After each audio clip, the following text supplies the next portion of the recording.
Tim McDonald.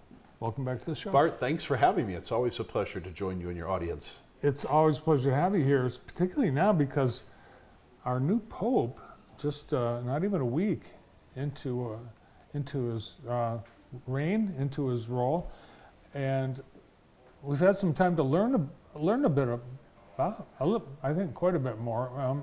What do you think? What I really like is his Michigan connection. I don't know if you've caught this yet, that he went to high school in Holland. There used to be an Augustinian seminary there. It's closed now. The house is still there. So he went to high school in our state, and then I was just doing a baptism in Ann Arbor last night, and somebody showed me a picture of him baptizing a child in Flint back in 1999. So, wow. You know, he has some real Midwestern roots. It's hard to tell when you see him that far away, standing on that balcony in that basilica. You could be Pope. Does that give you any hope that? I think this will be a once and done. Okay. Yeah, this is a once in a lifetime experience for the Catholic Church and for us in America. I think he being young, I compared to the older we get, 69 is 69, younger and younger. That's young. Yes. He's barely just started. I'm going to be 69 this year. God bless you. You're aging in reverse. You have that going for you. Yes. His a lot of all the connections to Chicago. Yes. The big headlines in Chicago's papers: "The Pope," and Tops, and a White Sox fan to boot. Yes. I mean, they needed one. He counts for 4. Tops trading card has the Pope, and he's the most successful single-issue trading card ever in the history of Tops. I didn't realize they did that. I didn't either. I'd love it if they did that for those Cardinals. I didn't know any of those people. Look at that. I didn't either. Do you get some gum with that? that they will then chew in church? I don't know. I know you don't like people chewing at Mass. What's interesting is once in a previous parish, we took out all the pews to send them off to be refinished. Then we found out where all the gum is, because people actually stick it under the bench. Now, some churches, they encourage people. They even have coffee shops in their lobby. Yes. Yes. People may wonder that because we had a funeral this morning, and I saw some coffees coming in there, some lattes and frappes and frappuccino. But because we're supposed to fast before receiving Holy Communion, we shouldn't even have. Well, we can have water. Water. Yeah, but we're not having the kiosk. I will not be a barista. Not anytime soon. Especially a funeral. People bringing a latte to a funeral. Well, at least they came to the funeral. Yeah. I think the person saw me looking at it. Then they at least went in the cry room to finish it. Do you give them the look? I do. That and people that will not take off their hat. And that's ever increasing. Men that will wear hats indoors no matter what. It's getting to be short shirt season. Oh, well, modest is the hottest. I guess that's my only advice I can give. When we turn the air conditioning on in the church hours before we have Mass in the summer, so it's actually cold in there. So people dress as if they're going to Mass in some tropical island, but they're going to want a wrap or a shawl or something. I might give them one. Do you think the new Pope, Pope Leo, will come to the United States? I certainly hope so. I would think that he'd have to have a homecoming tour at some point. It wouldn't surprise me if he goes to Peru first, although Pope Francis never went back to Argentina. But I think that since he is an Augustinian, as the head of that order, he would have served in many capacities all over the world. I bet he goes somewhere else first. I think he's really going to downplay his American background, not because he doesn't love us, but because so many other countries are wary of America's thirst for power, right? That we want all the money and the power. And so I think that he'll go gently, much like his first speech where there was no English. Well, I think some Americans were almost embarrassed that the popes from our country. It's like, we have plenty of other reasons to be embarrassed. Yeah, that's true. So it appears, according to some of the reports, that more people it's possible that having an American Pope and a younger Pope and someone more in the vein of Pope Francis is bringing more people back to the church. Do you sense that? I certainly hope it's true. I mean, we've seen an increase at our church, but across the country, it's really hard to tell because there's fewer and fewer Catholic churches. So if you had the same number of Catholics or even a growing number of Catholics, but fewer churches to put them in, it's going to look like a bigger crowd. So I think we have to wait and see how it all shakes out.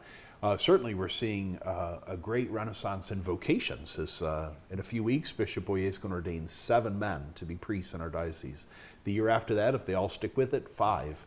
And some dioceses are lucky if they can get 1 Oh, that's good every other news. year. So we got a new crop, and of course, 1 is coming to Jackson. So Father Chaz will be rejoicing that he's getting a baby priest to wean. Yes, another one of those from Fowler. Fowler. It's the Fowler, home. the vocations breadbasket. Yes, Yeah. I was pastor there for 4 years, almost 20 years ago, and 3 of the young men that I pastored at that time are now priests of this Wow, diocese. you must have the magic touch. Well, I told them they get a free house. That's really an amazing incentive That's these great. days. People look at mortgage rates, say, free house, I'm there. It's a great incentive these days. Depends on the house. And car too. Sometimes they get a car. My brother, who's a pastor in Los Angeles, they provide the car. There you go. But he didn't get to pick it. I'd have a problem with that. It's a Buick.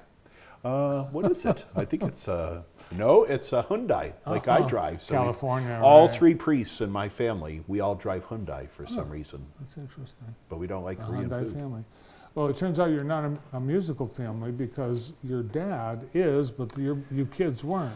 Yes, this is really interesting. My father, Larry, who you see in the picture there, that's when he came to play our new Steinway piano back in November of 2023, and he wants to come back and play some more songs. So he was professionally trained as a concert pianist. No kidding. And I don't know if I should say this into the microphone or not, but it was at that large university in Columbus. And No, you shouldn't. then somehow he ended up in Michigan teaching music at Mott Community College in Flint for 55 years. And he really loves to entertain. I understand. He talks a lot during his concerts too, so people have to understand they're not just going to listen to the piano. I challenged him yesterday on the phone. I said, you got to cut that back a little bit. Lord have mercy. Oh, I think people like that because he's going to be playing a theme concert, right? He is going to play George Gershwin's Rhapsody in Blue, That's which like- is one of his. I mean, it's very hard to play. I love it. It's like 20 minutes long. too. Oh, he'll do a great job with that. Then he wants to play some Bach. Then he wants to open up his classical folder of the Golden Age of Hollywood. And that's his specialty because he's actually written. He loves movies. He loves movie soundtracks. I was telling someone last night that we watched so many old movies when I was a kid. They were all black and white. This is before cable. That I asked my dad, when did God create color? I thought that the world was in black and white. And then all of a sudden, he changed his mind. Well, here you are as a kid. Can you pick out which one is Father Tim? I'm going to say the one in the front on the left. It will probably help that I'm the youngest. The one in the middle on the front. That's Father Adam. Oh, He's also a priest. you've got a brother that's a Yep. priest. So in the top of that picture, the one with the very, very large collar on that leisure suit, he's the pastor in Los Angeles. They probably wouldn't let him in the state if they saw how he was dressed in that picture. But I'm the baby in my father's arms, and that's Larry, who's going to come and play at Queens this Sunday afternoon at 3 p.m. It's free and open to the public. And afterwards, he's going to be selling and signing copies of his newest book called Best Picture, where Wow. he's going to take people all throughout the Academy Awards and talking about the behind-the-scenes stories of every Best Picture Oscar winner. We have a clip of your dad at last year's concert. Let's take a look.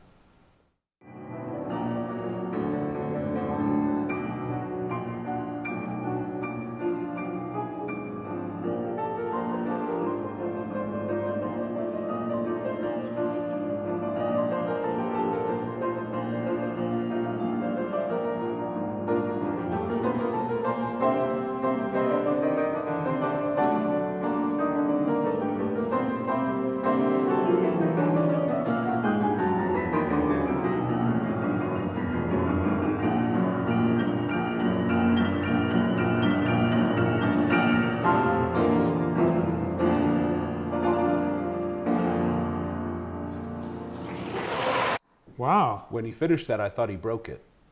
Yeah, he was really pounding away there. And the interesting thing is he'll put some music out for some pieces, but then he doesn't look at it. So for the most part, he has it memorized, and that's how much he practices. Wow. And that's what we usually went to bed hearing as children, was things like that. It was kind of terrifying sometimes, depending on what he was playing. So you didn't learn, he didn't teach you kids how to play the piano. I do have to admit to your audience, this is we speak only truth from the pulpit and on the Bart Hawley Show. Larry McDonald has 6 children. Not one of us can play the piano. So he's going to die with his gift, that's for sure. He's Right. taken it to the grave. Did It's he- kind of like Grandma's favorite recipes that she never Yeah. wrote down. We'll never know. Did you inherit your sense of humor from him? Is he funny like you? He thinks he is. My father enjoys idioms and puns. He's very punny. I decided to be funny. He's sticking to idioms and puns. Sometimes we don't even understand it. Like And, dad jokes? Yes, thank you. Yes, there's a lot of that going on. But he's a great man, 84 years old, and we're very proud of him, and he's very proud of his family. And this is free? Free. Really? We're going to take up a free will offering. I If was gonna someone wants say, to give us a few shekels, we'll spend them. But that's always a great fundraiser for the church. The last time he came, it was a month after the terrorist attacks in Israel on October the 7th, 2023. And so we said we'll take up a free will offering to raise money to assist them in their recovery. And the good people donated $6,000. Nice. Yeah, we didn't charge any ticket price. So that's people, they'll pay for good entertainment. Well, you've got those baskets, you might as well use them. We're going to pass the hat And more you've than got once. a book signing. Book and signing after. You can order it online also. If people want to go on Amazon, they can look for Lawrence McDonald, Best Picture. You see it there. And he'd be happy to sign it for you on Sunday after the concert. What's your favorite movie? My favorite movie, interestingly, it is James Dean's last film with Rock Hudson and Elizabeth Taylor called Giant. Which he introduced me to as a child, but that's a great movie about big oil ranchers in Texas. It's unbelievable. I mean, how it's filmed. Yes. Yeah, and you wonder. I mean, every scene, it's like, is this a set or is this real? Exactly. Yeah. Don't mess with Texas. No. All right. Well, great. We'll see you Sunday. Thanks for coming in. Thanks, Bart. The pastor, Queen of the Miraculous Metal Church, Father Tim McDonald.